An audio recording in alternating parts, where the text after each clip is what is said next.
한국의 증여세 정말 만만치가 않죠. 내가 평생 힘들게 모은 자산을 자녀에게 물려주려고 할 때 세금으로 절반이 그냥 사라져버릴 수도 있다는 거 혹시 아세요? 오늘은 이 엄청난 증여세 부담을 확 줄여줄 아주 스마트한 전략들을 하나씩 알려드릴게요. 이거 정말 부모님이나 사업하시는 분들이라면 누구나 한 번쯤은 해봤을 고민 아닐까요? 내 자산을 어떻게 하면 온전히 지켜서 물려줄 수 있을까 하고 말이죠. 바로 이 숫자가 그 고민에 대한 해답이 될 수도 있고 반대로는 정말 골치 아픈 문제가 될 수도 있다는 겁니다. 네, 맞습니다. 증여세율이에요. 최대 50%? 이게 무슨 뜻이냐면요. 내가 가진 재산의 절반이 그냥 세금으로 나갈 수도 있다는 얘기예요. 근데 여기서 좌절하면 안 되죠. 똑똑하게 계획만 잘 세우면 이 숫자는 충분히 바꿀 수 있습니다. 자, 그럼 첫 번째로 증여세의 현실부터 한번 짚어보죠. 재산의 절반이 사라진다면 대체 이게 무슨 말일까요? 좋습니다. 두 번째는 기본 공제 한도인데요. 어떤 전략을 쓰던 간에 이 게임의 가장 기본적인 룰부터 알아야 하지 않겠어요? 바로 세금을 한 푼도 안 내도 되는 금액, 그 기준선부터 시작하는 겁니다. 자, 보세요. 모든 절세는 바로 이 숫자들에서 시작됩니다.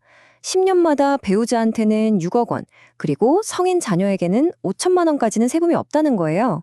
이게 바로 우리가 앞으로 쌓아올릴 모든 절세 전략의 가장 단단한 기초, 벽돌 같은 거라고 보시면 돼요. 자, 세 번째 전략입니다. 바로 시간을 우리 편으로 만드는 건데요. 이 증여세라는 거대한 적 앞에서 시간만큼 강력한 무기는 없습니다. 이게 얼마나 강력하냐면요. 한번 보세요. 아이가 딱 태어났을 때 2천만 원, 그리고 10살 때 또 2천만 원, 20살 성인이 됐을 때 5천만 원. 이렇게 10년 공제 주기를 딱딱 맞춰서 활용하면요. 총 9천만 원을 세금 진짜 단 한 푼도 없이 물려줄 수가 있는 거예요. 게다가 이 돈 수십 년 동안 불어날 시간까지 버는 셈이니 이거야말로 일석이조죠. 여기서 진짜 중요한 원칙이 하나 나옵니다. 자, 공제 한도는 받는 사람 기준이거든요. 근데 세율은요, 주는 사람마다 따로따로 계산해요. 이게 무슨 말이냐면 2억을 아버지 혼자서 턱 주시는 것보다 아버지 1억, 할아버지 1억 이렇게 나눠서 주면 세금이 무려 1,000만 원이나 줄어든다는 겁니다. 와, 이거 정말 엄청난 차이죠? 좋습니다. 그럼 네 번째 전략으로 넘어가 볼까요?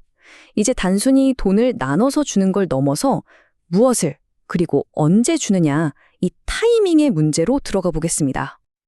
아니, 왜 하필 이런 자산들일까요? 그 비밀은요, 바로 가치평가 방식에 숨어 있습니다.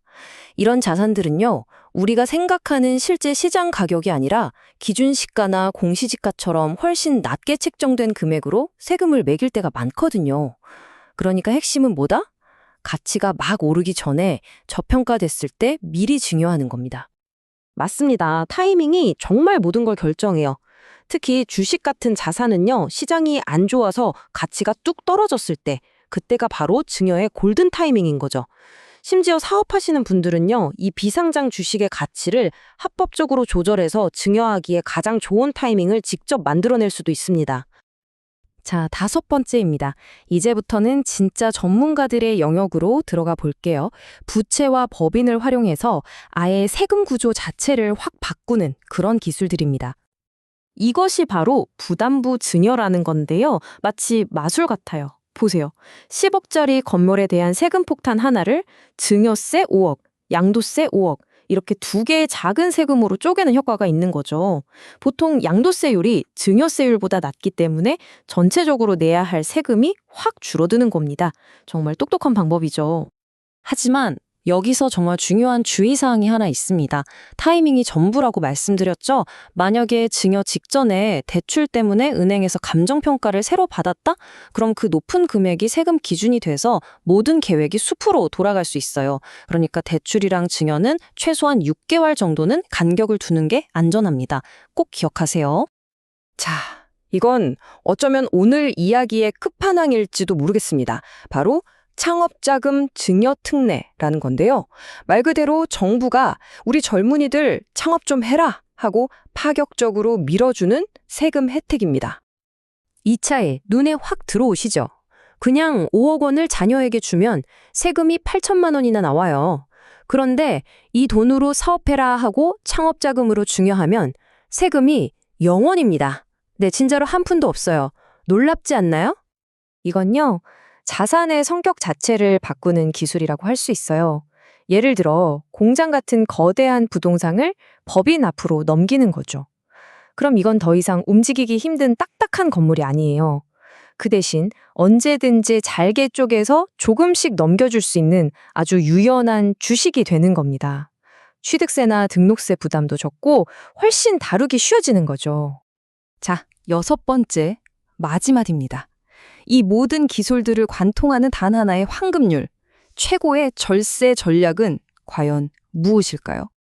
자, 오늘 알아본 핵심 전략들 마지막으로 한번 정리해 볼까요? 첫째, 10년 공제 주기를 활용해서 당장 시작하세요. 둘째, 할아버지, 할머니까지 동원해서 증여자를 나누세요. 그래야 낮은 세율을 적용받습니다. 셋째, 앞으로 가치가 팍팍 오를 것 같은 자산을 먼저 증여하는 게 유리하고요. 넷째, 부담부 증여나 법인 설립 같은 고급 기술도 적극적으로 검토해 보세요. 그리고 마지막, 자녀가 창업할 기획이 있다면 이 파격적인 세금 혜택 절대 놓치면 안 되겠죠? 이 모든 것의 공통점이 뭔지 아시겠어요? 바로 미리 그리고 꾸준히 계획하는 겁니다. 자, 이제 여러분의 차례입니다.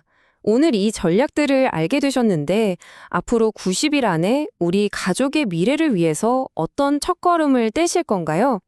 최고의 절세 전략은 내일이 아니라 바로 오늘 시작하는 거라는 점 꼭 기억해 주셨으면 좋겠습니다. 지금까지 함께 해주셔서 정말 감사합니다.